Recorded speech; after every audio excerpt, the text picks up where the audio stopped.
Bom dia a todos. Estamos discutindo ainda o livro do Gadamer, O Problema da Consciência Histórica, e hoje a discussão do último capítulo, que é Martin Heidegger e o significado da sua hermenêutica da faticidade.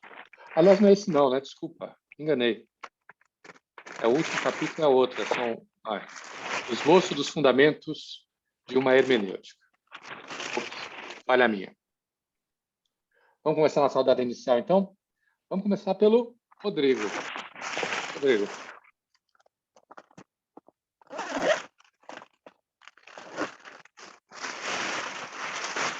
Tá mudo. Ah, foi mal. Valeu. Então, professor, eu vou tentar pegar aqui minhas anotações, porque, como eu falei, quando eu li ontem, eu estava meio grogue de vacina, né? Então, mas eu fiquei pensando assim, que ele já coloca aqui a questão sobre a relação, tipo, da hermenêutica com a ética, com a história, né? E sei lá, para mim ficou muito uma relação muito próxima do conhecimento histórico, por assim dizer, né?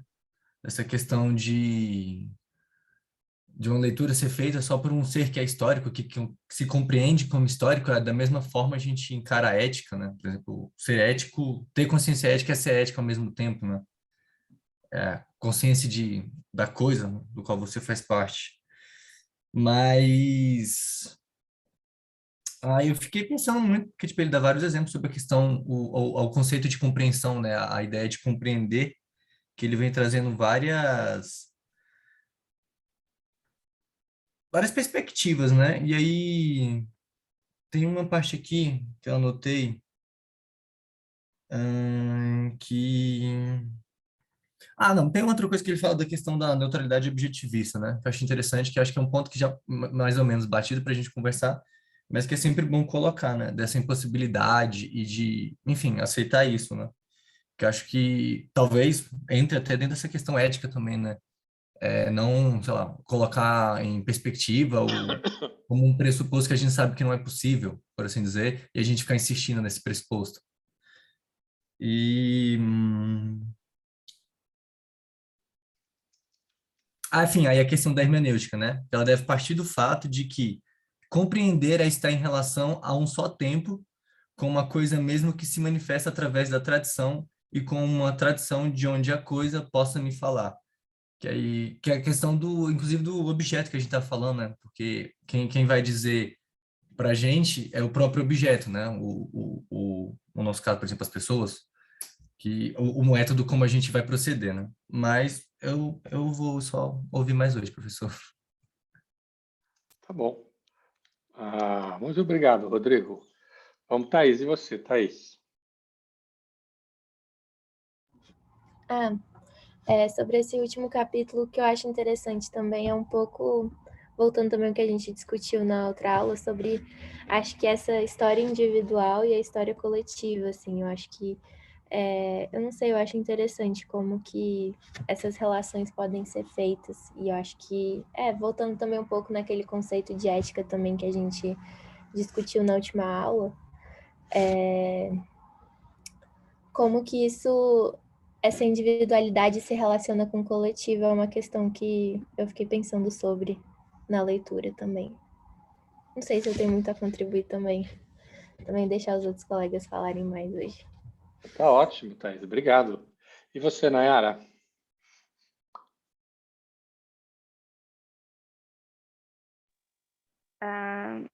Eu gostei muito desse capítulo. Me deixou bastante intrigada a forma como ele coloca a hermenêutica, né? Mas hoje eu também vou só ouvir, porque ficam umas coisas meio confusas na minha cabeça. Tá bom. Daniela, e você, Dani? Antes de tudo, eu quero saber se o que eu tô falando tá sendo gravado. Sim. Então, E vai mais ser que usado isso, contra você, com certeza. exatamente, se o que eu estou falando será usado contra mim, se essas anotações que você faz é tipo 0, 10, 8, 5. Não, quer ver? Olha só.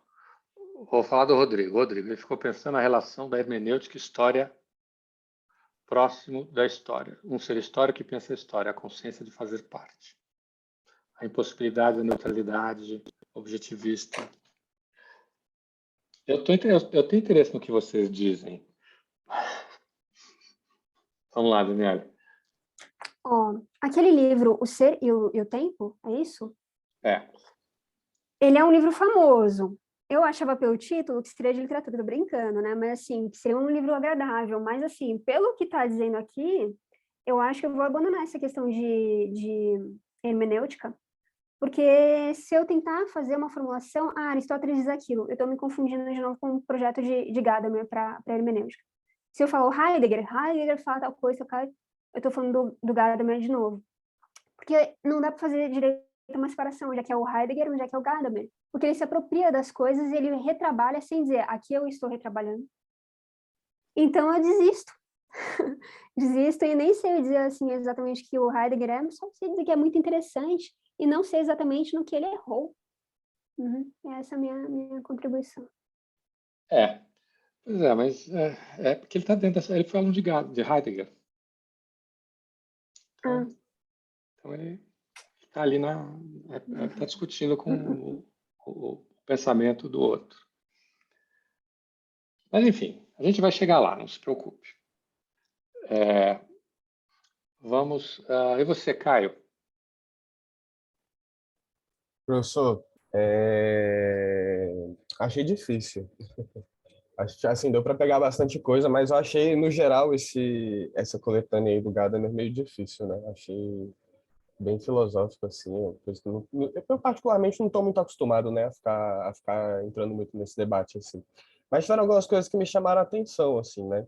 A primeira é que toda essa construção que ele vai fazendo, assim, né, nessa relação, eu acho que ficou uma coisa muito de relação com o objeto histórico, né, que ele fala que nem existe tudo, mas que ainda assim existe, né? Tipo assim, ele pode negar o objeto histórico da forma como esse conceito se apresenta, mas o objeto histórico vai existir, né, no final das contas, como objeto de estudo ali, assim, pelo menos na minha percepção. Mas que quando ele traz essa carga dos preconceitos que a gente tem com a parte da análise, a carga de como a gente deve absorver a partir de um fluxo contínuo, né, da história, assim, os acontecimentos e tudo, descarregado preconceito e tal, isso ficou me lembrando muito do que a gente faz aqui também com relativismo cultural, por exemplo, né? Assim, não sei se tem uma base, se um é base do outro, assim, né, em dado aspecto e tudo, mas com uma coisa muito próxima, assim, para mim, sabe? Uma coisa que a gente tem muito, assim, com a gente. E aí outra coisa é quando ele traz isso, né? Quando ele fala que o objeto histórico não existe, para ele não existe, e ele traz um outro conceito lá no finalzinho, de princípio da produtividade histórica, assim, que eu fiquei meio confuso, sem entender direito, mas que eu acho que é nesse caminho que ele tá construindo o pensamento dele, né? Assim, de que é mais por um fluxo de história mesmo, de acontecimentos, do que você tentar transpor o caminho da história, né? Que ele traz até como tem um termo que ele não tem está aberto aqui tentando puxar, mas tem um termo que ele traz que eu achei interessante também, que é de distância temporal, né?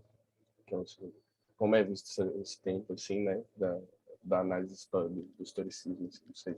Mas por aí, eu fiquei bastante meio incomodado com o livro todo, assim, para botar em termos simples, assim. Fiquei meio incomodado com a leitura. Ok. Obrigado pela sua contribuição, Caio. Vamos falar agora com o Guilherme. Guilherme, e você? Eu cheguei a ficar por último. Sabe, eu achei um texto interessante, assim, e eu acabei lendo ele muito rápido. Eu queria ter lido ele com mais calma, assim, mas é porque acabei não tendo muito tempo.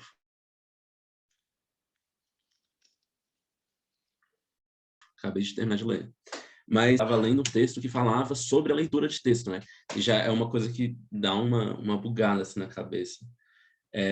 Falando sobre como você vai interpretar um texto, qual vai ser a sua interação com aquilo, assim, né?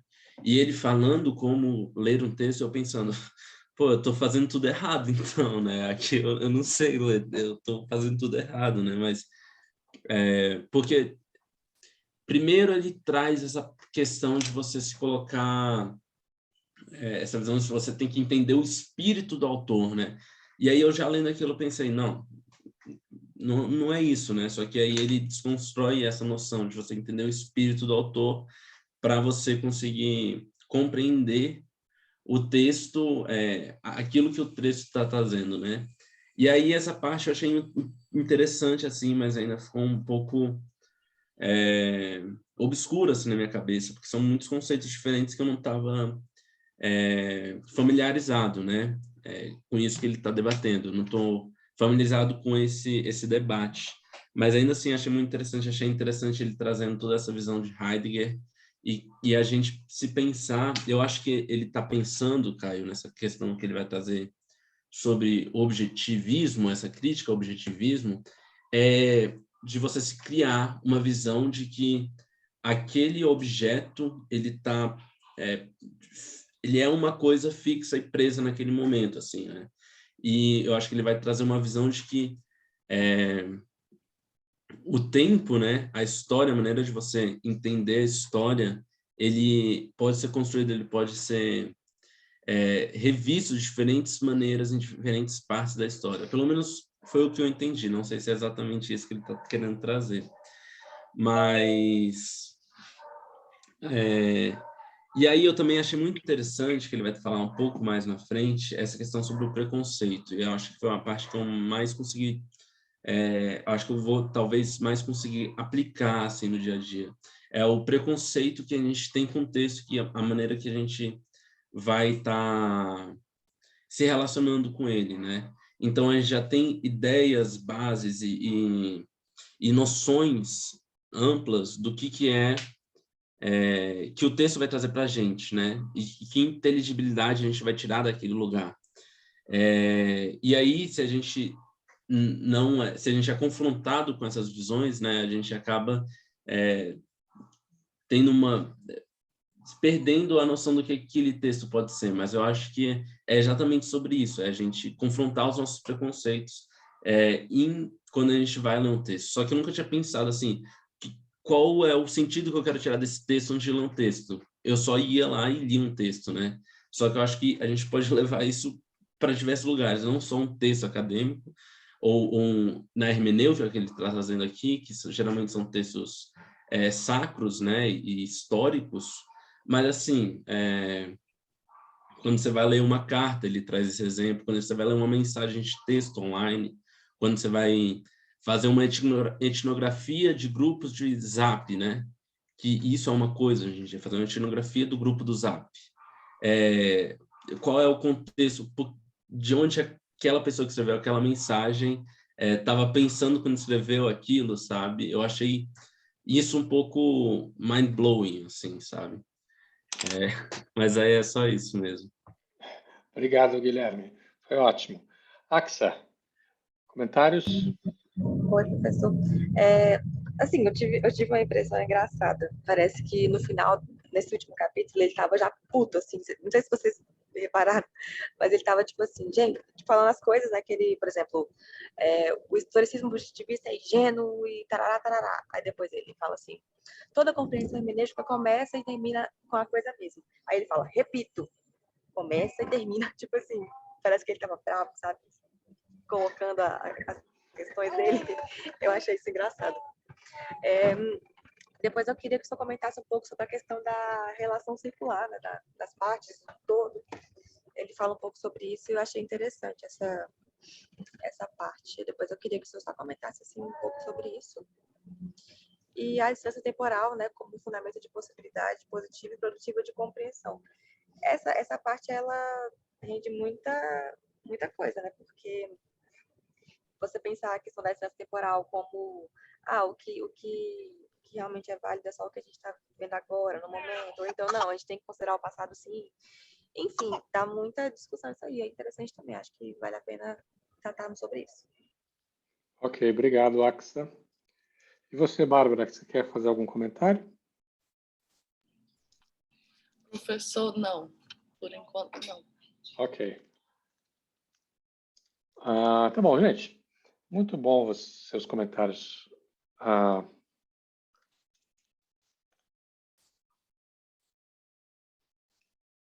Muito bons os comentários de vocês. Achei bem legal.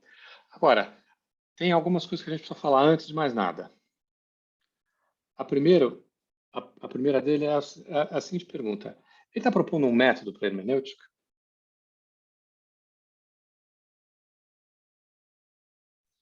Não, acho que ele está destrinchando um método de Heidegger, né? Ele está fazendo essa análise comparativa entre o que Heidegger trouxe e o objetivismo histórico, né?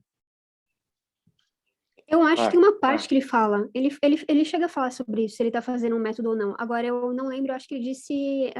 Não lembro. Eu acho que está aqui pela página. Calma aí. Os números aqui estão meio estranhos, mas é. Dois, talvez na segunda página. Não é?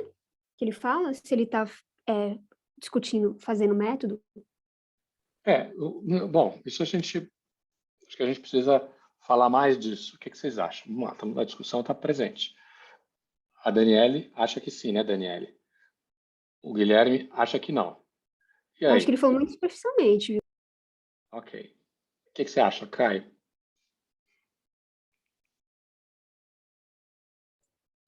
Não sei, professor. Pensei. Não sei, eu não consegui reconhecer muito método, assim, de fato. Eu vi muito mais crítica, muito mais coisa assim. E na prática, uma coisa, ao que pareceu, assim, não é um método estrito, mas você reconhecer todos os aspectos de toda a construção, de tudo que está em volta de você, para você conseguir absorver uma consciência máxima daquela coisa. Eu não sei se isso é um método, de fato, sabe? Não consegui... Por isso que eu falei que eu Mas fiquei meio ele, incomodado. ele tá dizendo que a gente tem que fazer isso, isso é um dever? Não, mas a partir do momento que ele está se colocando nessa condição de trazer a perspectiva do... Como é que é o nome? Da fenomenologia, assim, eu acho que como ele quer que a gente aprenda o mundo, né? Ele usa bem essa palavra, aprender também, assim. Olha, Ok. aqui ele diz assim, que ele vai se tratar dos fundamentos, né, da estrutura da compreensão. Essa palavra fundamentos está muito ligada à hermenêutica, né? Segundo o nome do livro de fulano de tal, eles usam essa palavra até em alemão, né, em fundamentos, tal. Então, eu acho que eles querem lançar fundamentos. Eu não sei se fundamentos seria método, porque o pessoal aqui está numa discussão, entendeu? Metalinguística muito forte. Aí é isso. Tá bom, o que você acha, Rodrigo? Pessoal, eu acho que ele tenta lançar, assim, uma perspectiva metodológica. Eu acho que as noções que ele traz, dessa compreensão através da subjetividade, eu acho que, tipo, ele tenta lançar, aí tudo bem, pegando a questão, o gancho da fenomenologia e tal, eu acho que ele tenta construir, aí, igual a galera falou, tipo, acho que muito mais através de outros autores, mas ele tenta fazer um compilado disso, né? Ele tenta pegar, tanto que ele faz bastante críticas a vários autores, e ainda assim continua defendendo alguns pontos. Então, tipo, eu acho que ele tenta fazer um rearranjo, onde, enfim, ele vai fazer as críticas ao conhecimento histórico, e etc., mas de fato propondo alguma coisa. Aí, por exemplo, ele localiza a gente nessa questão que o próprio objeto vai, que vai dar o sentido, né? Por exemplo, assim, ele tem um sentido próprio, etc.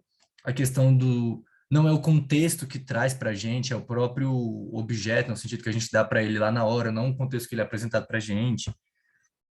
Então, acho que, tipo, ele tenta, assim, eu sinceramente não conseguiria descrever como opera essa metodologia, porque acho que, tipo, ele traz muita coisa, mas eu acho que sim, eu acho que no fundo ele tem alguma perspectiva para a gente seguir, ele tem meio que um dever ser ali para a gente acompanhar dentro dessa, né, empreitada, por assim dizer.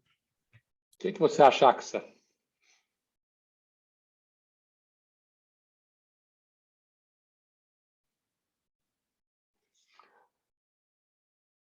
Eu não Não te ouvimos, Axa, desculpe.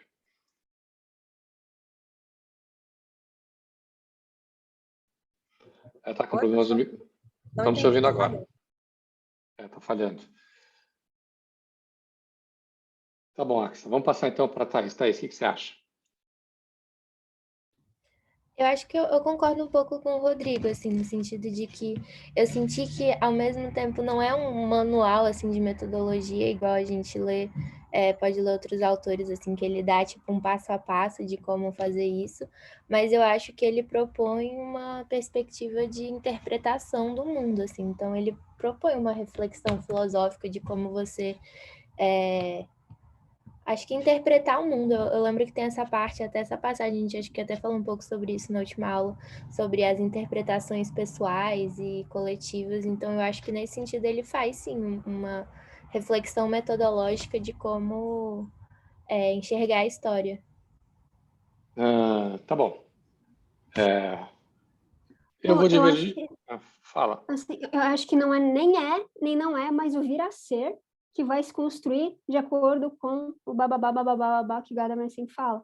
Mas é assim, ó, ele reflete sobre várias contribuições e errinhos que o pessoal fez, ele vai lá e vai propondo ajustes, né? Foi isso que eu entendi, pelo menos.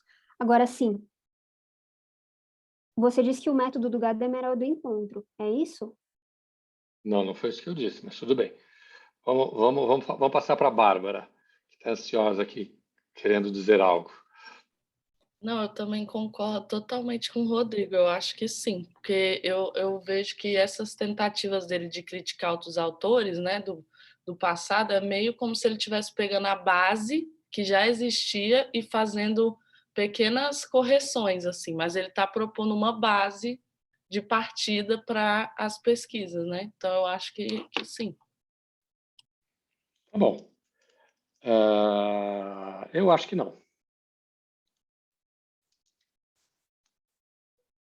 Por quê? Porque se você traz o método, você cai no objetivismo. Verdade como resultado do método. O que ele está dizendo é uma outra coisa. O que ele está dizendo é que a compreensão é uma condição ontológica. O ser no mundo, o estar no mundo, Dasein, o homem que está no mundo, ele compreende eles. E isso faz parte do ser dele no mundo. Então, portanto, não pode ser um método. Mas é aquilo que vai basear todos os métodos. Os métodos só são possíveis dentro dos limites estabelecidos pela condição ontológica. Por isso que é tão difícil. Professor, mas não pode ser um método tipo de ser humano? É um ponto de partida, entendeu? Mas isso não faz sentido o que você falou, Bárbara. Método de ser humano é uma condição. E o que ele está dizendo... Então, olha só, olha para lá quando ele... Então, qual é o ponto central? O ponto central é uma coisa que o Rodrigo tinha dito, que é... Ele até citou um trecho, né? Que trecho que ele citou? Que é o ser histórico, você é um ser histórico compreendendo um objeto, algo que está presente na história. Então, quando ele está criticando Caio, o objeto histórico, ele está dizendo que não existe objeto histórico no sentido do objetivismo, algo que está ali separado. É sempre o quê? Uma relação, onde estão presentes, cujo aspecto central é o pertencimento. Então, você está interpretando algo que faz parte da mesma tradição que você participa. Professor, eu tenho um ponto nesse. Por exemplo, você acabou de falar isso, e tem uma parte que ele fala exatamente assim, né? Que compreender é o participar de uma perspectiva comum. Eu posso, por exemplo, colocar aqui, por exemplo, dentro de uma metodologia minha, eu só compreendo como um agente externo passivo. Dando um exemplo. A partir do momento que eu falo que, por exemplo, eu compreendo estando dentro desse sistema, desse ambiente, eu não tenho uma metodologia oposta, do tipo, eu me insiro Não, porque para compreender, então. não, porque se você fala, o problema é que essa metodologia de estar fora não existe. Ela ela é uma ilusão da sua parte. Por quê? Porque a estrutura da compreensão, ele fala da estrutura da compreensão, ele fala. Mas isso faz parte, ele está descrevendo o quê? Ele não está propondo, dizendo, olha, a coisa deve ser assim. Ele está dizendo isso aqui, essa aqui é a condição ontológica da compreensão. Se a própria compreensão é assim. Portanto, é inescapável. Então, você propor uma metodologia que vai lhe deixar fora da história é simplesmente se enganar sobre a natureza do conhecimento que você está produzindo e daquilo que você está pensando.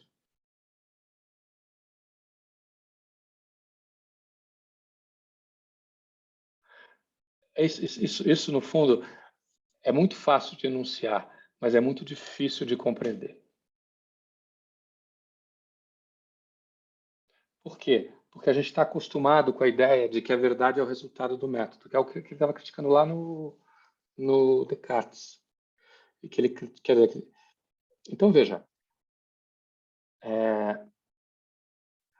a distância histórica, né, alguém tinha mencionado, a distância histórica não é um impeditivo para a compreensão. A distância histórica, pelo contrário, é aquilo que, vamos dizer assim, baseia a nossa própria compreensão. Porque a distância histórica, quando você pensa só, vamos pegar lá Descartes. Pensa no Descartes. Descartes ele produziu o discurso sobre o método em 1600 ele foi um pouquinho depois de Bacon. Foi 46, 46, enfim, a memória da data me falha. Mas de lá para cá, muita gente já discutiu Descartes. Muita gente.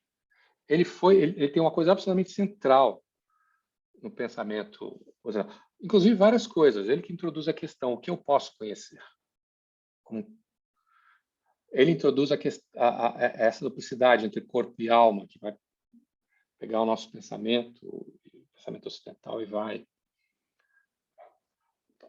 Ele está presente, eu enxergo ele presente, por exemplo, na distinção que o Durkheim faz entre o homo duplex, né, que o homem é ao mesmo tempo individual e social e coletivo. Enfim, tudo isso é Descartes. É o que ele escreveu, como ele foi sendo utilizado nos diversos momentos, mas não é utilizado no sentido de dizer, olha só o que ele realmente disse, o que ele realmente foi. Mas quando você faz isso, na verdade, você está usando isso no presente. Então, você está aplicando, você está usando. É aquilo que o Rodrigo tinha falado sobre a ética. A hermenêutica é um conhecimento que você aplica. É uma ação. Interpretar é uma ação. Então, você aplica o conhecimento de acordo com o que ele faz sentido hoje, não o que ele fez sentido anteriormente.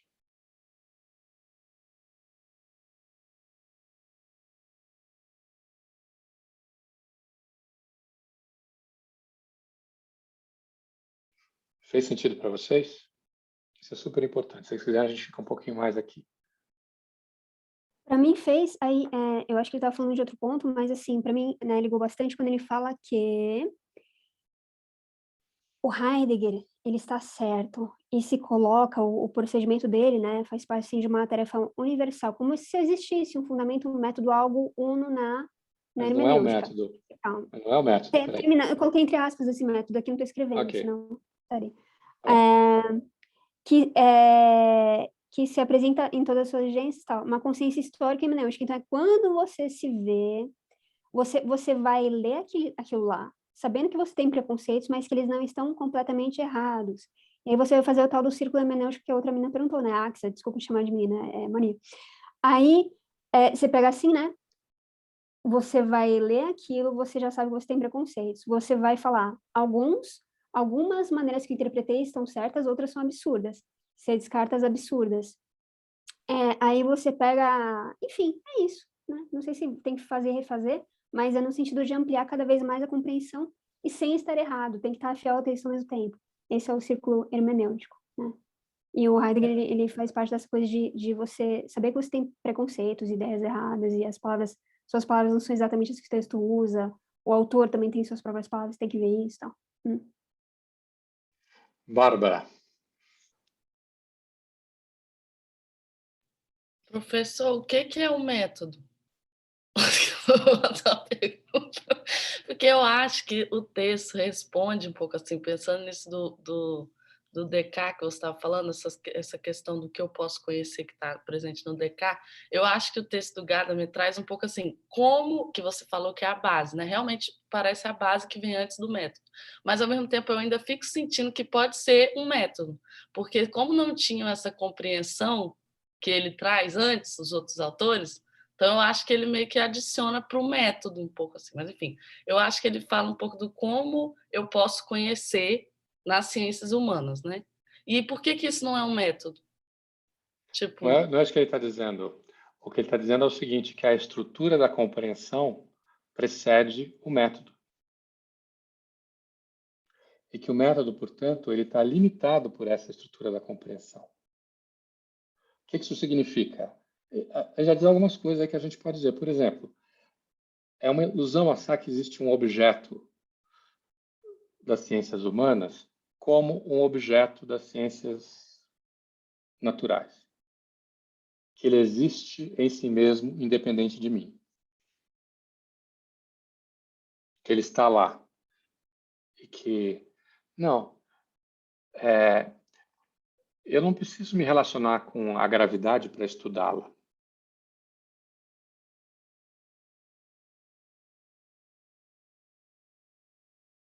Eu tenho equipamentos para isso. Eu acho que ela é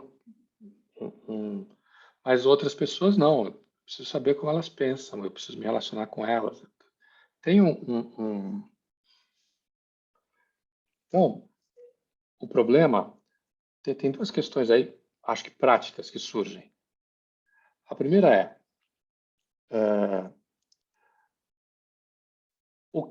se a gente entender o que ele está propondo por estrutura da compreensão, isso vai ser interessante para as nossas pesquisas? Primeira pergunta. Ou o que isso pode nos dizer a respeito daquilo que a gente faz, que é antropologia? A segunda pergunta é, ok, tendo em vista que essa é a estrutura da compreensão, qual é a implicação disso para os métodos que a gente usa?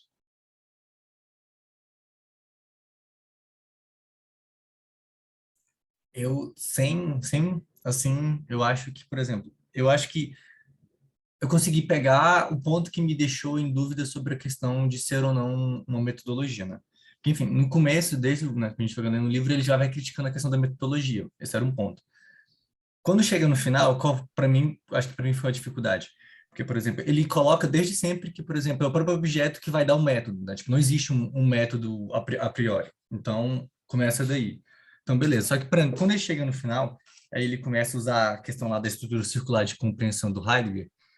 Na minha cabeça ficou como se ele tivesse, de fato, exportando isso e colocando como uma base que estava ali ao mesmo tempo... Aí tudo bem, que aí é meu erro, né? A minha confusão foi que ela estava ao mesmo tempo operando na lógica de uma metodologia. Só que aí tudo bem. Aí, até para ver se fecha. A compreensão é esse elemento que, enfim, nos é dado para a gente poder extrair do objeto a metodologia que o próprio objeto vai dizer que é útil para ela, né? Não. Eita. É quase isso. Mas Tá. não. É o seguinte, quando ele o que o Gadamer está fazendo nesse texto? Ele está fazendo exatamente o que ele disse que a compreensão é no último capítulo. Ele está pegando a tradição a qual ele pertence e está aplicando ao problema ao qual ele está. E nessa relação, o que está em jogo? Não é simplesmente a exegese desses autores, os autores por eles mesmos, naquilo que eles dizem, é mais o que esse autor diz para mim? O que ele diz nesse caso? Daí vem a crítica dele, por exemplo, ao objetivismo e ao Dilthey, né? Olha, o Dilthey colocou esse problema, que a compreensão tem que fazer parte de uma filosofia da vida. Mas, olha só, ele cai no objetivismo, porque ele ainda está preso ao método. Aí vem falar do Heidegger. O que é o Heidegger? O Heidegger tem a ver com o estar no mundo, né? com a relação que ele faz lá com o Russell. Né? Que é o quê? Russell, você tem que dar uma coisinha no final. Né? Russell só é o cara que foi o orientador do Wittgenstein. Mas, enfim. Então, ele vai falar o quê? Olha aqui você tem a questão de estar no mundo. É um fato. Isso, ou seja, o que significa isso?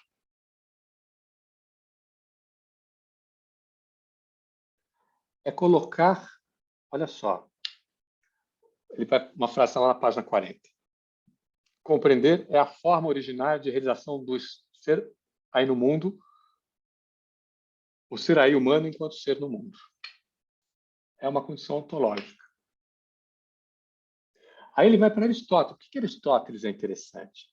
É a oposição entre episteme e phronesis. Que oposição é essa? A episteme é o quê? É a ideia da essência. Né? A episteme é aquilo que permite o conhecimento da essência. O que é a essência? Aquilo que é imutável, aquilo que não que está no plano das ideias, está lá, né? Não. O que é essência, o que é regra, o que é universal. Ok. E a phronesis? A phronesis, ela está o quê? Ela está na questão, ela se aplica à questão da ética. E não à questão da verdade tal como ela está na episteme.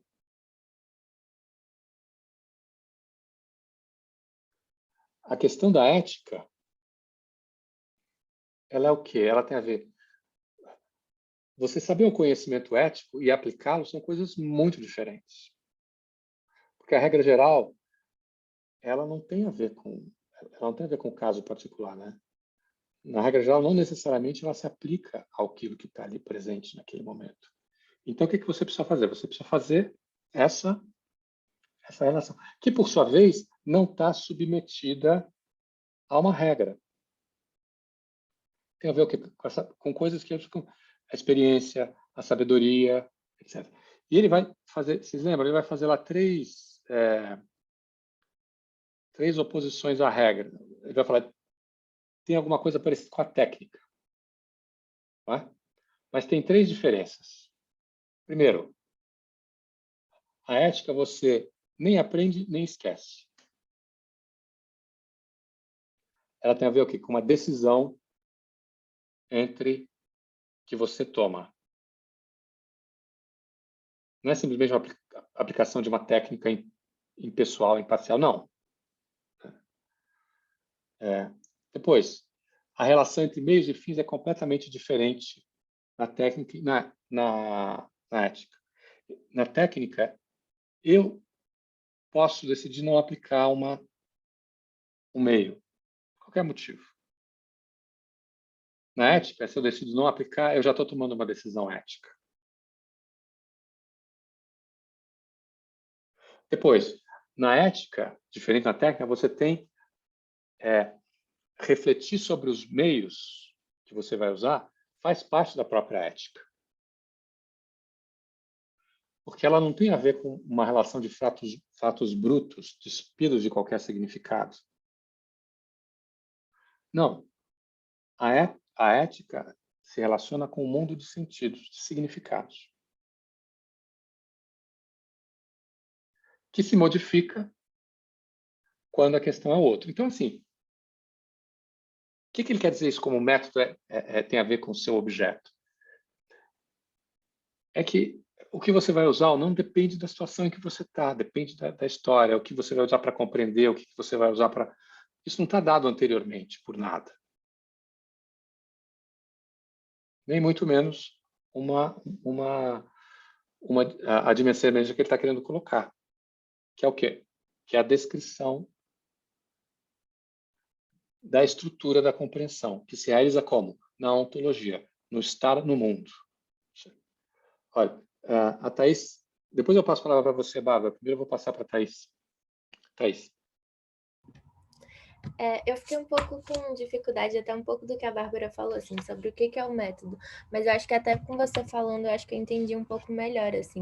Porque eu lembro que até na outra aula a gente falou sobre a diferença entre viver a experiência e que o antropólogo faz é textualizar a experiência. Então, você está fazendo um processo posterior. Mas o que eu fico pensando é que às vezes parece que essa própria divisão entre você viver a experiência já como uma forma de interpretação do mundo localizada e você fazer essa separação, se não é uma forma de proposta metodológica também, assim, de você ter essa compreensão para depois pensar em como construir esse objeto. Não segundo o Gadamer. Por quê? Porque a distinção faz parte do nosso pensamento e nos ajuda a pensar, né? Mas o ponto é que é como se você tivesse duas partes que tivessem uma relação assimétrica, uma diferença muito grande.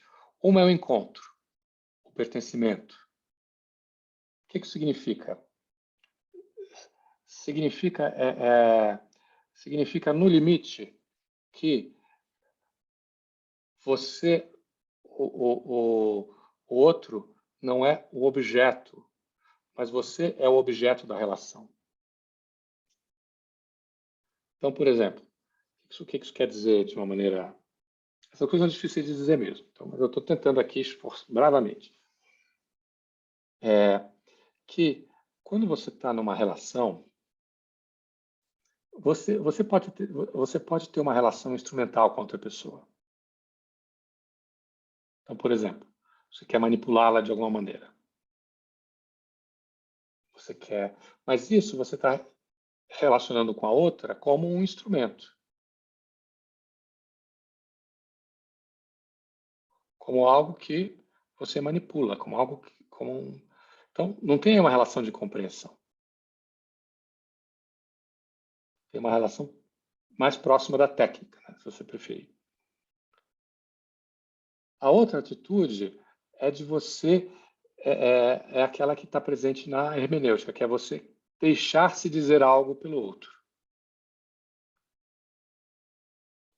Se você vai se deixar-se dizer algo pelo outro, então o que acontece? O outro não é mais um objeto.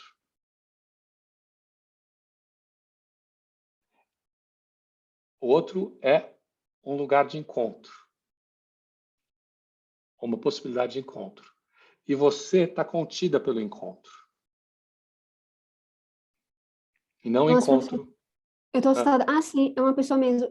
Porque parecia que tinha uma cabeça ali olhando atrás da Bárbara, né? Tipo assim, uma pessoa parada, olhando. E a professora começa a falar desse assunto de psicopata no relacionamento, e a pessoa tá observando, ela tá até com a mão no queixo.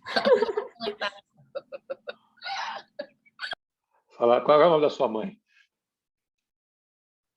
Pauliana.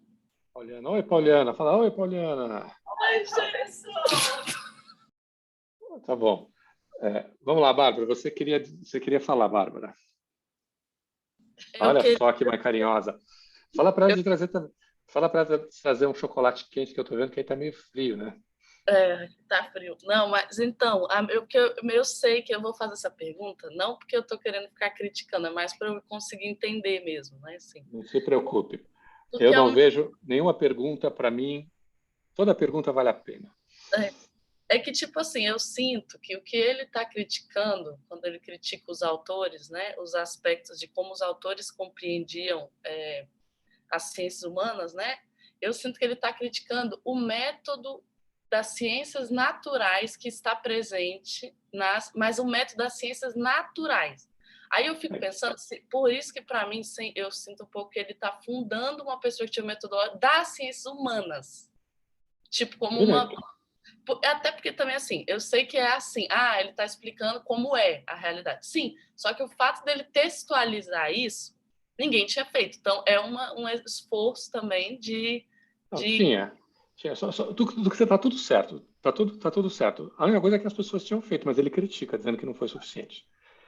Mas então, é isso. assim, a ideia única dele, ninguém tinha feito, ele que fez. Tipo, essa bricolagem de críticas de claro, ideias, né? Ele é bastante original, você tem razão.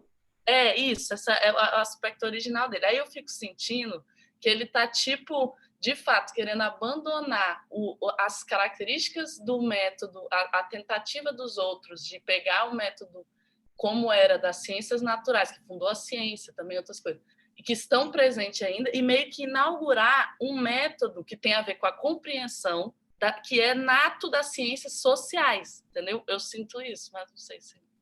Olha, a única coisa que eu acho que é que ele não está inaugurando.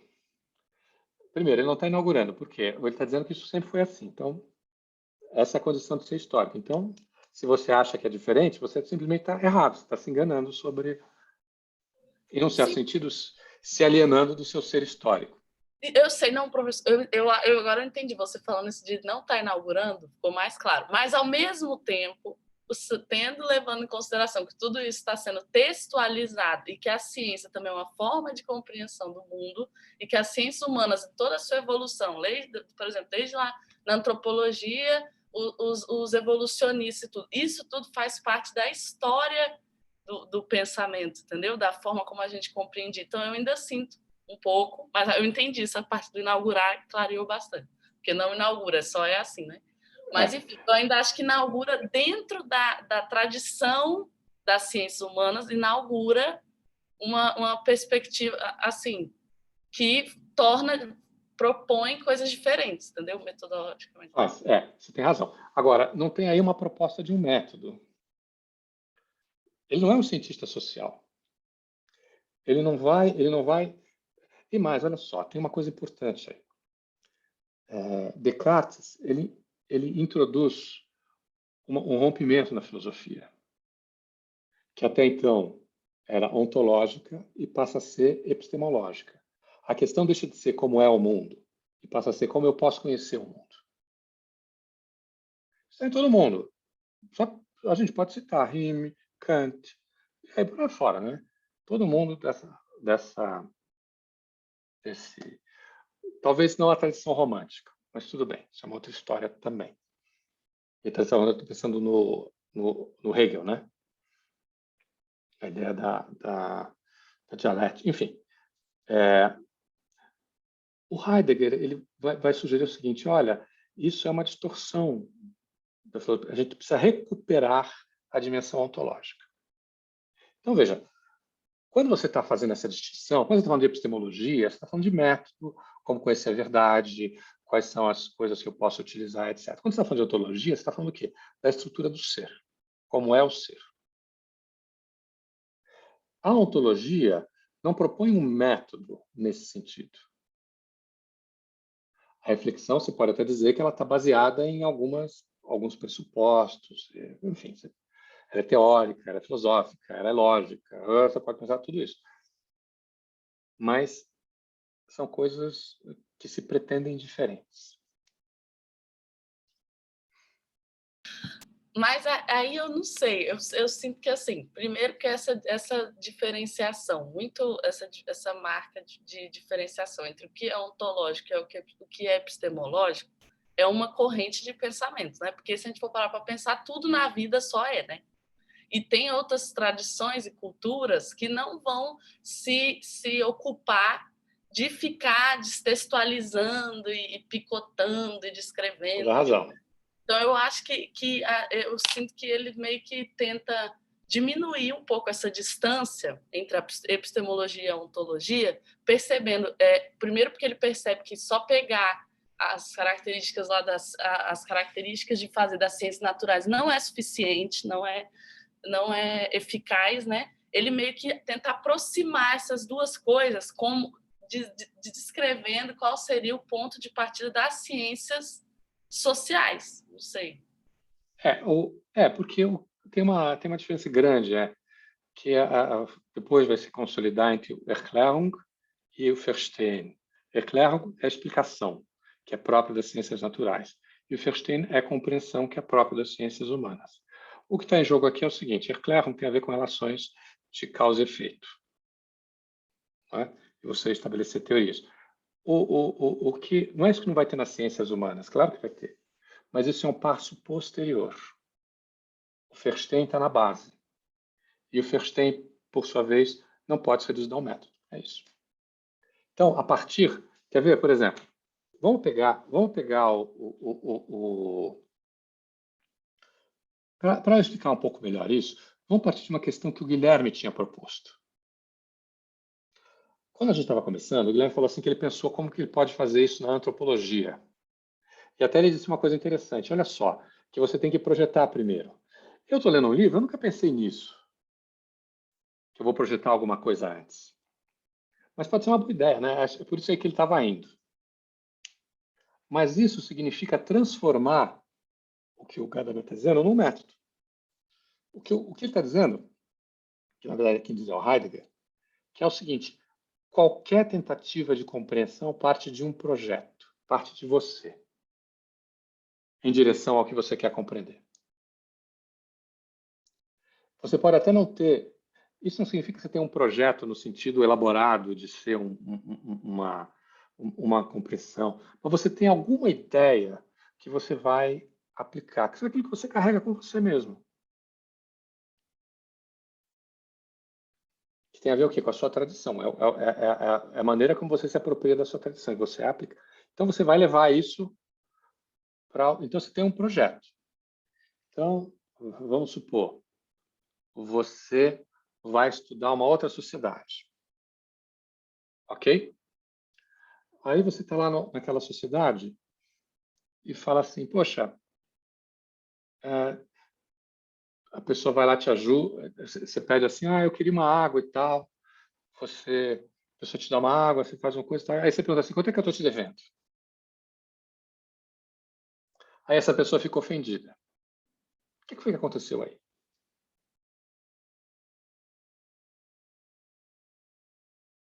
Você tem vamos dizer assim, um preconceito. Você está combinando com a pessoa. Então você projeta nela o quê? Aquilo que você acha correto, acharia correto, na sua sociedade. Que, no caso do Guilherme, nem é para pagar nada, mas é para dizer o seguinte: olha, quanto eu te devo? Não, não me deve nada, porque isso, que isso, não precisa.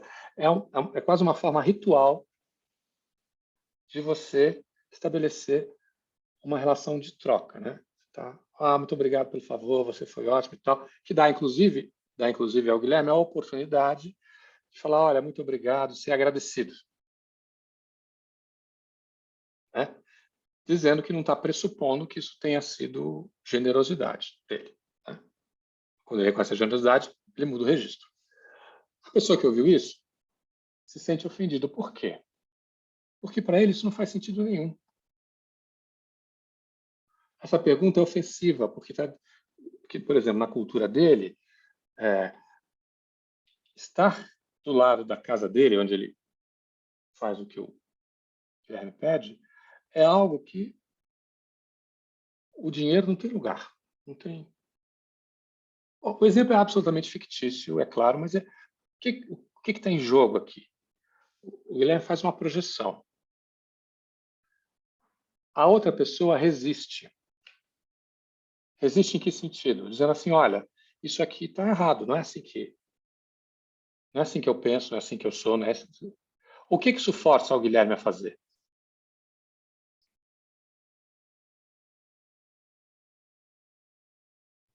Rever o preconceito, né? É isso, rever a expectativa e a projeção que ele tinha anterior. Isso faz com que ele o quê? Que ele perceba o seguinte, olha, aqui... Aí ele vai perguntar para o cara assim, não, tudo bem, mas eu não quis te ofender. É que na minha sociedade as coisas acontecem assim. Como você acha que eu devia ter me comportado? Como é que são as coisas aqui? Aí o cara, agora entendi, você não está querendo me ofender. Não, aqui se é assim, assim, ele explica.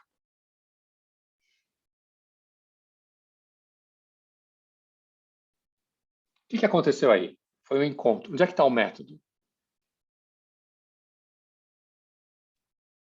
O que existe? É um diálogo entre duas pessoas. O que está em jogo? utilizando lá a coisa, a fronesis, é a habilidade do Guilherme de lidar com aquela situação absolutamente inesperada. Diga, Bárbara. Professor, mas aí será que, como parte do método das ciências sociais, isso que ele faz, assim, de nos permitir textualizar, tomar consciência de como as coisas são, isso não é uma ferramenta? Porque, por exemplo, às vezes a pessoa vai não é todo mundo que numa situação assim de desentendimento tem essa habilidade de perceber-se e conseguir, enfim, seguir a partir daí. Será que isso não seria uma parte do método? O que você acha? Vamos abrir a discussão, Rodrigo. Eu não sei o que eu posso achar disso, não. Eu tinha outro problema para colocar. Então, coloque o problema. Vamos lá. Beleza, a gente tem esse pressuposto da compreensão, e aí eu penso o seguinte, tem toda a crítica que ele faz à questão da metodologia. A partir do momento que eu tenho esse pressuposto, né, anterior, aí o problema que eu vou colocar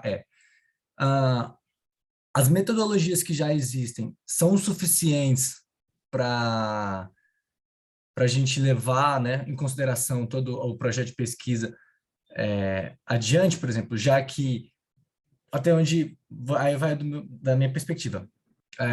Ele critica as metodologias por elas não conseguirem abarcar a totalidade das coisas, porque o próprio objeto coloca em perspectiva, né? Quem dá esse entendimento é o próprio objeto. Aí, por exemplo, de certa forma, por mais que eu tivesse essa relação de compreensão anterior, se eu aplico um método que já existe, por mais que, por exemplo, depois de compreender, eu não teria que desenvolver novos métodos?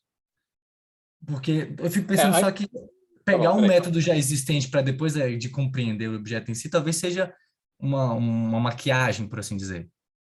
Tá bom, eu vou chegar nessa coisa aí. Mas primeiro vamos ver o Guilherme, que eu citei tanto o Guilherme.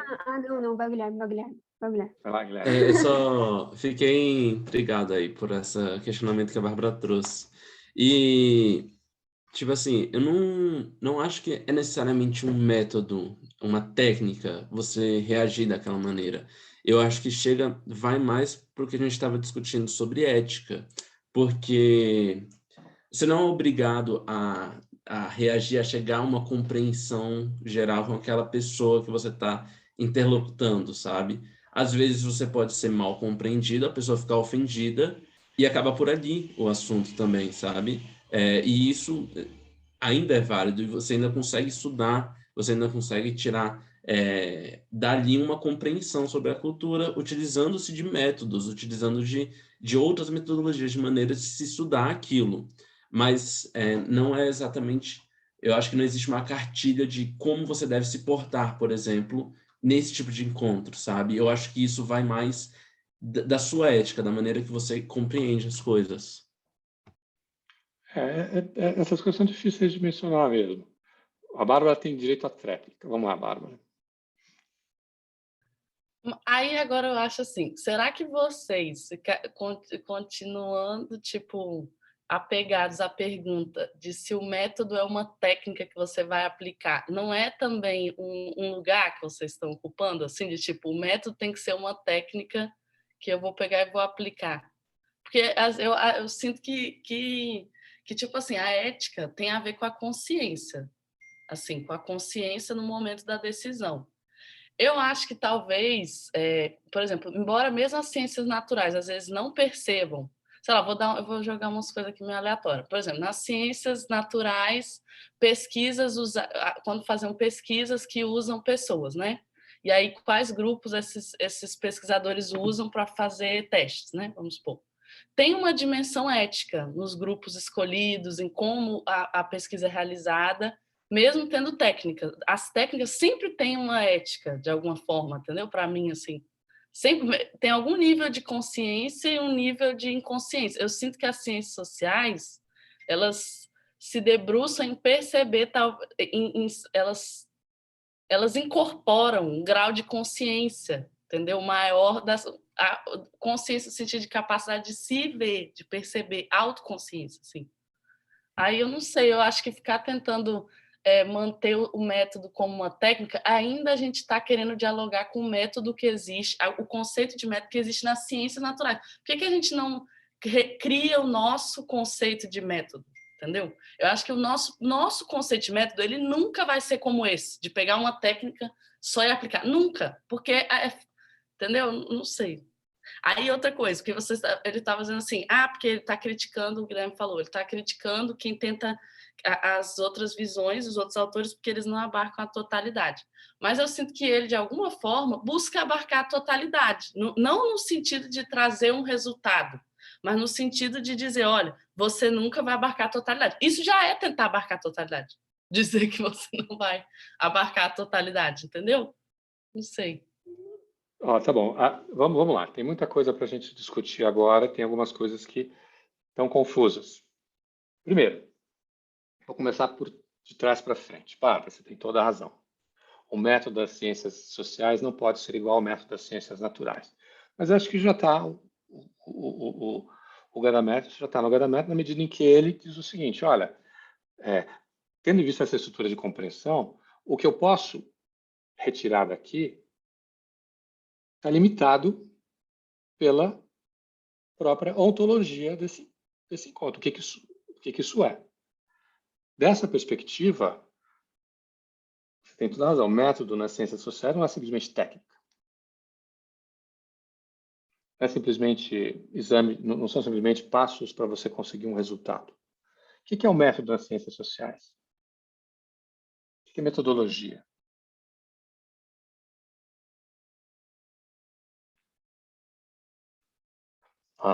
O silêncio é minha companhia.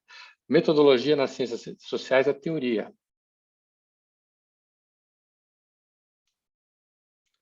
A gente pode dizer que a fenomenologia é, portanto, uma metodologia para as ciências sociais, embora ela não pretenda ser. Aí você vai estudar alguma coisa. Vamos supor, você vai estudar você está nos Estados Unidos, né, Bárbara? Não, peraí, você não vai estudar nos Estados Unidos. Você vai estudar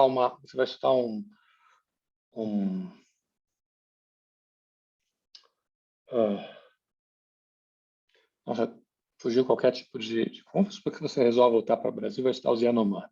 Vai trabalhar com Alcida. Ok. Aí você chega lá nos Yanomami, você lê um monte de coisa sobre os Yanomamis. Então, né? Você lê os trabalhos da Alcida, você lê os trabalhos dos outros pesquisadores, você lê o trabalho daquele que você critica, que é o... Esqueci o nome dele. Mas também fala sobre os Yanomamis.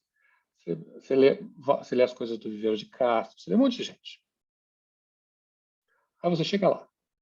Aí você tem uma intenção de pesquisa. Olha, eu quero estudar os mitos, por exemplo. Aí você chega lá e o que te chama a atenção não são os mitos. O que te chama a atenção são por exemplo, vamos pensar as relações de gênero. Ou a maneira como eles cuidam das crianças. Ou os rituais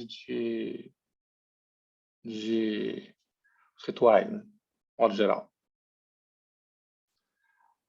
Ok. Aí você vai fazer o quê? Você vai falar, o que isso te diz, então? Ok, não, eu vou ter os rituais. O que você vai fazer? Você vai aplicar um método ou você vai colher rituais? Você vai observar rituais, não apenas rituais, mas as relações de gênero. Você vai observar tudo isso no cotidiano. Você vai anotar. Isso que você observa não é observar até uma palavra ruim. Você faz o quê? Você vai participar, você vai entrar em relação com essas coisas. E a partir daí você vai produzir textos, você vai produzir notas etnográficas. Que, abrindo um parênteses, é o que a gente vai começar a fazer a partir da próxima segunda. Portanto, a gente vai discutir notas etnográficas. Ok, fechando parênteses. Então, você começa a fazer isso. Você começa o dado está... Aí você tem uma conversa você está um dia sentado lá em volta, sei lá, fogo dentro. Aí você está conversando com alguém, você não está pensando em nada, você está simplesmente conversando porque, poxa, é uma pessoa legal, né? Aí de repente ela fala uma coisa, pumba, é isso. Você excitada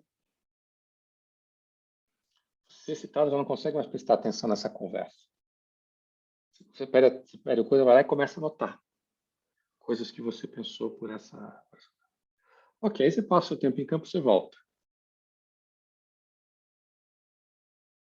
Aí você tem que produzir um relato etnográfico. Você tem que produzir uma etnografia. Por enquanto você tem dados, né? Você tem... O que você vai fazer com isso? Você vai pensar assim. Você vai pensar assim, qual é? Aí você vai começar o quê? Dialogar com esse material. Vai reler, vai fazer notas, vai pensar, vai ler coisas, vai fazer... Vai falar assim, puxa vida, no primeiro momento você está perdida, mesmo que você queira estudar rituais. Você não sabe por onde ir. Você vai ser prática. Você vai começar a fazer descrições dos rituais que você viu. Vai organizar a descrição. Aí você vai... Aí, em determinado momento, você fala assim, já sei. O que eu vou aplicar aqui é a ideia lá do grupo do Decopé sobre rituais e hierarquia, que eu acho que cabe perfeitamente bem aqui, que tem a ver com as questões que o Drummond desenvolveu e tem conceitos muito técnicos, como inversão hierárquica, resíduo e tal. É por aqui que eu vou. Mas isso não é suficiente. Eu preciso aqui também aplicar uma noção que eu vou tirar do Tambaia, que é dizer que tem uma cosmologia aqui por detrás, e que as coisas que eles estão falando tem também uma gramática. Bom, aí você tem a metodologia. Entendeu? Repara, e aí você vai escrever, aí você vai produzir o relato. A metodologia vai te permitir o quê? Organizar esse material para que ele faça sentido para um outro interlocutor, para que ele faça o sentido que você acha que tem que. E a todo momento isso se constrói o quê? Num diálogo com esse material. Porque ao mesmo tempo você lembra do que as pessoas falaram, mas você anotou. Então você começa a cada vez mais se relacionar com aquilo que você tinha anotado. Mas olha só, será que ele queria me dizer isso mesmo? Espera aí. Aqui ele me falou outra coisa. Aqui ele disse, eu tinha entendido desse jeito, acho que não é bem assim.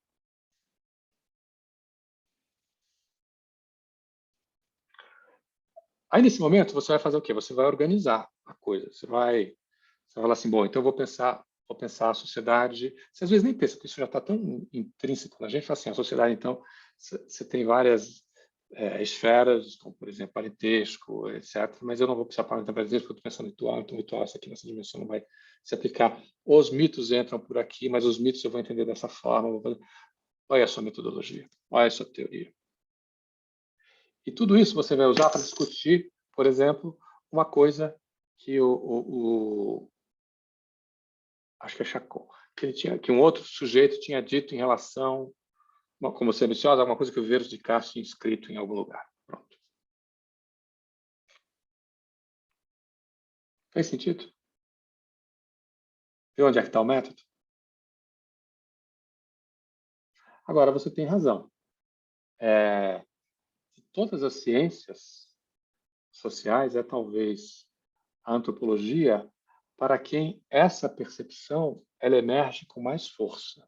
E ela é mais... não é essencial, não é central, é mais urgente, talvez. Mas... Por quê? Por causa do encontro etnográfico, que é o que o Guilherme tinha dito lá no começo da nossa discussão. Eu acho que é isso, não no sentido tipo de depois, por exemplo, não necessariamente pegar esse texto e usar ele, por exemplo, citá-lo, mas mais no sentido de ser um conhecimento dentro de você, entendeu? Assim, mesmo que você não vá citá-lo, dialogar diretamente na metodologia com ele, você está dialogando com ele, entendeu? É isso. Porque essa é a condição do seu trabalho, é de onde parte tudo. Você está tentando escrever isso, é por isso que é tão difícil. Agora, voltando à questão da projeção, né? Então, olha só, algumas coisas que a gente tira daí. Primeiro, dizer que você pode partir para estudar a sociedade sem preconceito é simplesmente uma ilusão, não existe. Você sempre parte da sua sociedade, porque estudar o outro significa o quê? Projetar-se no outro. Que é isso, né? Levar os seus preconceitos. Então, preconceitos, eles não marcam a impossibilidade da compreensão, mas eles são necessários para a compreensão, no sentido de que não pode ser de outro jeito. Em outras palavras, o fato de você pertencer à sua sociedade é o que permite você compreender uma sociedade diferente da sua.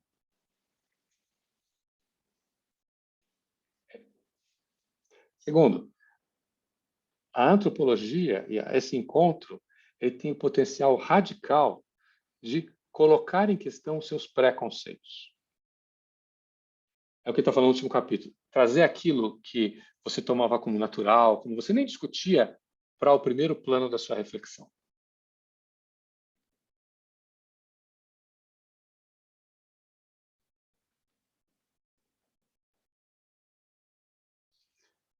E aí, o que é? O círculo hermenêutico, que passa a ser que para Heidegger, para lá para coisa, era uma relação toda e parte, toda e parte, toda e parte, toda e parte, toda e parte, se transforma aqui o quê? No diálogo que você tem com o outro. O que é o ciclo hermenêutico? Esse vai e vem. Esse vai, no qual, a partir do momento em que você modifica os seus preconceitos, você coloca eles e você os limita, você mostra que não é bem assim, você está, ao mesmo tempo, se modificando.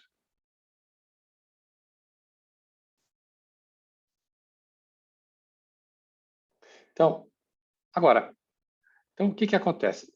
Os preconceitos, eles têm dois tipos de preconceitos, os positivos e os negativos. Aqueles que permitem a compreensão e aqueles que impedem a compreensão. Como que você distingue um do outro?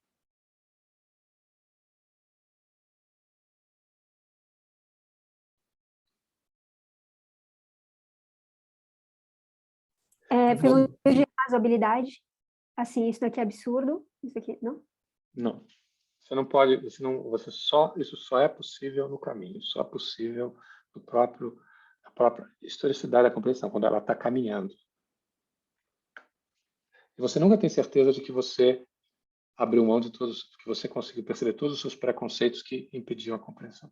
Não tem jeito.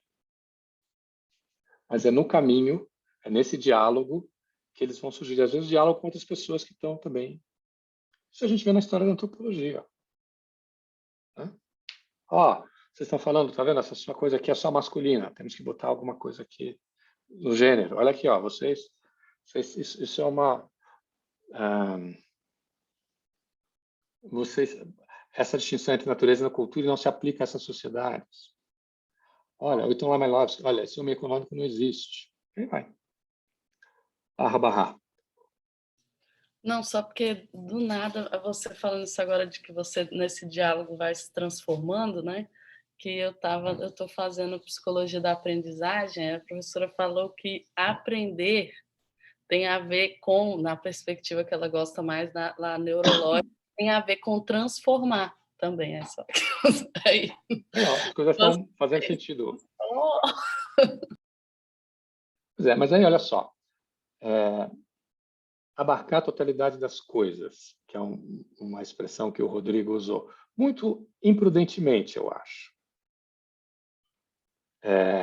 Não tem aqui a noção, tem aqui uma noção de totalidade, né, no sentido de que, vamos dizer assim,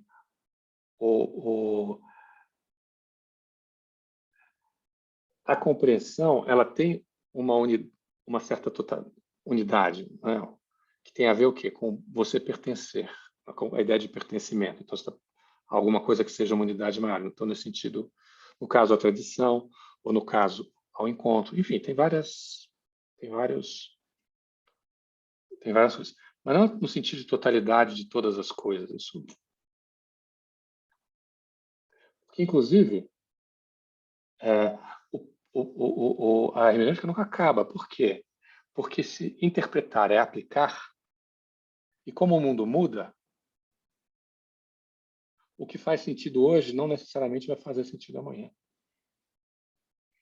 Professor, Bárbara. posso fazer a crítica? Bárbara, rapidinho, só uma crítica ao professor. Ele está ensinando para a gente tudo errado, ele está confundindo hermenêutica, que é a interpretação de textos, com a prática da pesquisa de campo na antropologia. Aí é o seguinte, acontece desse erro é que, quando o cara diz que... Não, é só isso mesmo. Não, calma aí. Deixa eu ver se consigo informar melhor. Não, a Bárbara primeiro, depois continua. Tá bom, vamos lá, Bárbara. Não, é só porque eu acho que assim, até olhando nós, a humanidade, assim, a ciência como uma construção da humanidade, eu acho que antigamente tinha um pouco uma ideia, talvez ainda tenha, ainda sinta essa ideia nas ciências naturais, né, que é de que a gente em algum momento vai ser invencível, tipo, os deuses do mundo que dominam tudo, vão para Marte, moram em Marte, fazem não sei o que tal, tipo assim, ilimitado. Tem uma ideia de ilimitado, né, da razão como um instrumento assim meio, mesmo que exista críticas a isso, também uma consciência de que não é bem assim, ainda tem um pouco para mim uma sensação de alta potência, sabe, do ser humano, assim. E aí eu acho que a hermenêutica, ela traz um pouco essa limitação, ela ainda fala da totalidade, mas compreendendo a limitação que existe, entendeu? E aí por isso que é um jogo, nunca é uma coisa, é um jogo eterno. Mas você repara que primeiro você está lendo muito sci-fi. Então, eu também adoro science fiction. Mas a segunda coisa é que você colocou duas coisas juntas, que são diferentes. Uma coisa é o progresso tecnológico, que não tem a ver com a humanidade no geral, mas tem a ver com um certo tipo de sociedade, que é a nossa sociedade ocidental. Se é que nós fazemos, não é que nós brasileiros fazemos parte dessa sociedade ocidental, né? Acho que não fazemos, mas em parte a gente se relaciona com ela. Então, essa sociedade ocidental, para a qual o desenvolvimento científico está absolutamente ligado ao desenvolvimento tecnológico e ao capitalismo, né? São três coisas que estão absolutamente conectadas ali. Quando a gente produz um telefone celular, o que você tem? Você tem uma... Bom, eu era da época em que o telefone celular era um tijolão, era uma coisa assim, ó. Eu não estou brincando, não. Ele tinha... Não tem nada aqui do tamanho. Era uma coisa assim, ó. Imagina isso aqui, mas imagina isso aqui com uma coisa assim, com o telefone você carregava, tinha uma antena, você tinha que botar assim, e você só conseguia falar no telefone. Esse foi o primeiro telefone celular que eu já vi. Tinha também no carro, que era um telefone com que você podia tirar, mas também era um telefone celular. Cara, hoje a gente tem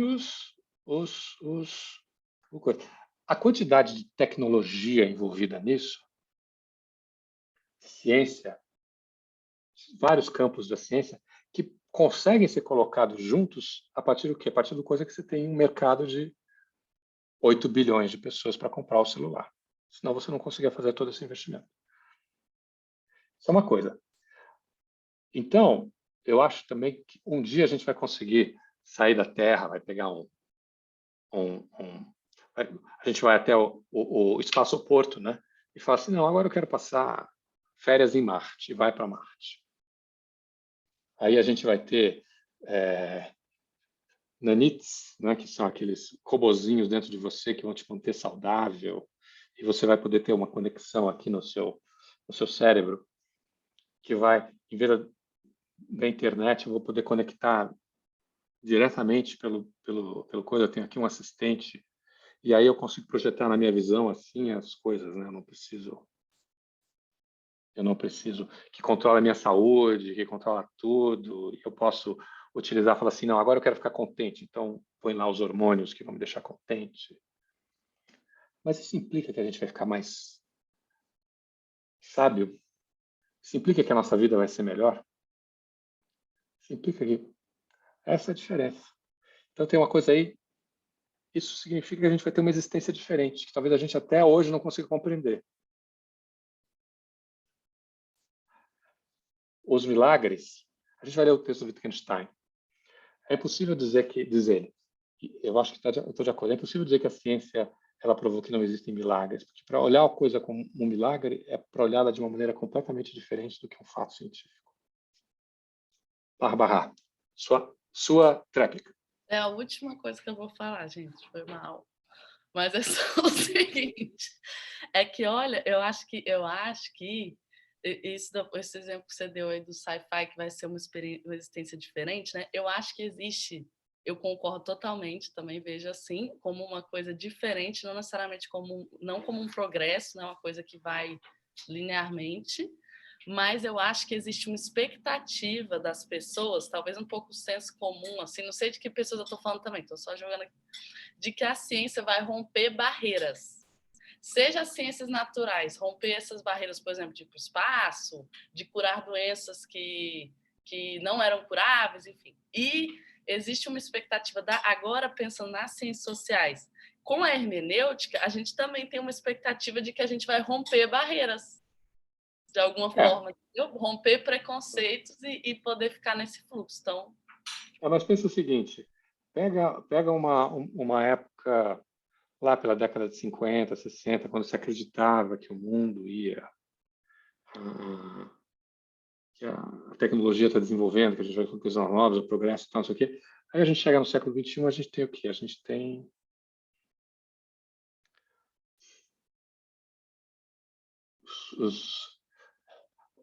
a sociedade afeganistã continua do jeito que ela era, o Iraque continua, o Oriente Médio continua sendo do jeito que ele era, a Índia continua sendo absolutamente religiosa, o Oriente tem um monte, a vida dos rituais não se tornaram mais mundanos nesse sentido, né? Continuam com os seus rituais e com a sua vida absolutamente. E a mentalidade, o Ocidente, né? A maneira como as pessoas.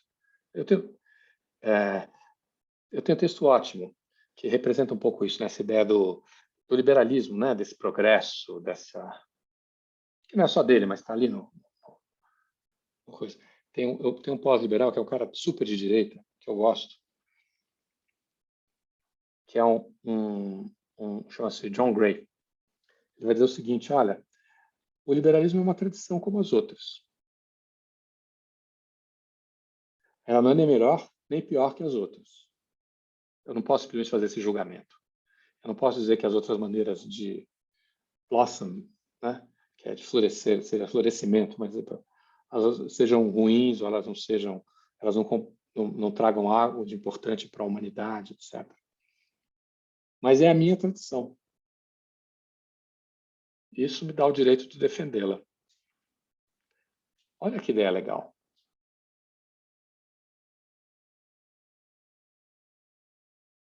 Professor, eu fico pensando, a partir do momento que você fala que, por exemplo, você falou que existem, por exemplo, os preconceitos bons, de certa forma, positivos e negativos, né? E depois meio que, tipo, na verdade não existe essa ideia, porque essa categorização de positivo ou negativo você vai fazer no processo, sei lá, eu entendi como uma crítica, né? Tipo, autocrítica. Deixa eu fazer um parênteses, uma parte. Ela existe para a gente pensar ao mesmo tempo. O que está em jogo aí é a discussão de que a tradição é aquilo que engana o seu olhar, te leva ao erro, te leva à mentira. O que o Gadamer está dizendo é que a tradição é condição de possibilidade da compreensão de qualquer coisa. Mas a tradição, ela também pode desviar o nosso olhar. Então, aí você tem essa distinção. Agora, o problema é que, embora a distinção ela seja válida, ao que ela se aplica pode mudar ao longo do tempo. Então, algo que nós pensávamos que era bom, que era aquilo que me permitia comer, depois eu percebo que tem limites, que me leva ao engano em algumas coisas. Eu sou obrigado a reformular. Entendeu?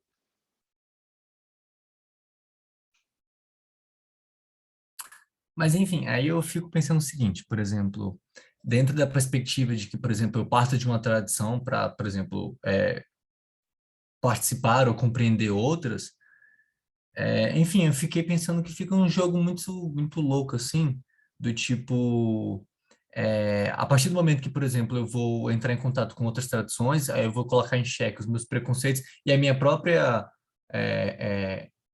assimilação de tradição, né, que é a minha, por exemplo, aonde eu me encaixo nesse sentido, porque eu já não faço mais totalmente parte da minha tradição, porque eu meio que começo a romper com ideias que me são dadas, né, e que me influenciam dentro da minha corrente tradicional, do que eu estou ali vivendo, e aí eu preciso relativizar, por assim dizer, algumas dessas, né, desses preconceitos, eu preciso colocar em xeque para compreender, porque, enfim, é um pressuposto para compreender o outro. E aí, onde eu me encontro nisso? Porque, de certa forma, eu meio estou rompendo com a minha tradição, ao mesmo tempo que eu preciso dela para partir, né? Eu parto dela. Mas mas é que tem a história. A tradição não é uma coisa unitária. Você nunca vai deixar de ser um brasileiro, Rodrigo. A gente sempre vai te abrigar, não se preocupe, não. Mas o que acontece é que uma tradição é uma pluralidade de vozes também. E o fato de você criticar a tradição faz parte da nossa tradição. Então, o que vai acontecer é que você vai mudar. Porque encontrar o outro significa refletir sobre si mesmo. Para onde vai essa mudança, eu não posso dizer, porque vai depender o quê? Não tem um método para isso. Esse aqui é o ponto. Isso faz parte do encontro. Depende com quem você encontra, depende de muita coisa que não são sujeitas à manipulação. Mas você vai continuar. Você talvez veja coisas de uma maneira diferente, você talvez seja mais aberto em algumas coisas, menos de outras. Você pode chegar à conclusão, olha só. Vamos supor que você fosse uma pessoa religiosa. Você pode falar assim, não, eu continuo acreditando no que eu acredito. Mas hoje, isso não significa que eu sou obrigado a impor ao outro aquilo que ele acredita, que eu acredito. Nem sou obrigado a achar que o outro está errado porque acredita em alguma coisa diferente do que eu acredito. Tem uma outra dimensão nisso, que é uma dimensão que aí a gente precisa, que é a ideia de que passar por um encontro etnográfico, um encontro desse tipo, uma reflexão desse tipo, não é banal para o sujeito. Tem implicações éticas. Se a gente, não ética no sentido de quem tinha usado, não sei se foi a Bárbara ou Thaís, né? Foi a Bárbara, no sentido de, por exemplo, regras éticas que você tem que usar na pesquisa biológica para tirar sangue das pessoas. Não. É ética no sentido de que sua maneira de mudar o mundo e pensar essas coisas muda. Então, por exemplo, para mim, a antropologia tem a ver com tolerância, tem a ver com ser capaz de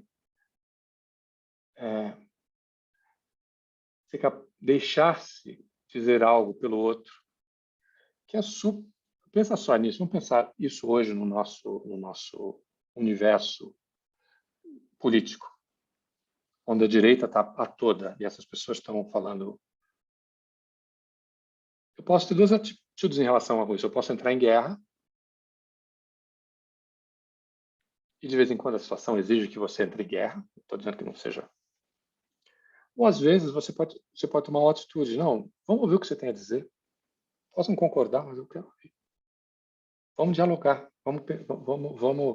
Eu deixo você me dizer alguma coisa, mas eu também quero te dizer alguma coisa. Me ajuda, me pensa eu já falei de tolerância, né? Mas em abrigar a diferença.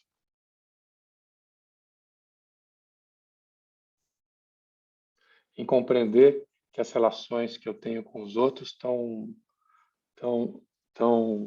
influenciadas por várias coisas, como diferenças de classes, né? Como diferenças de vidas, como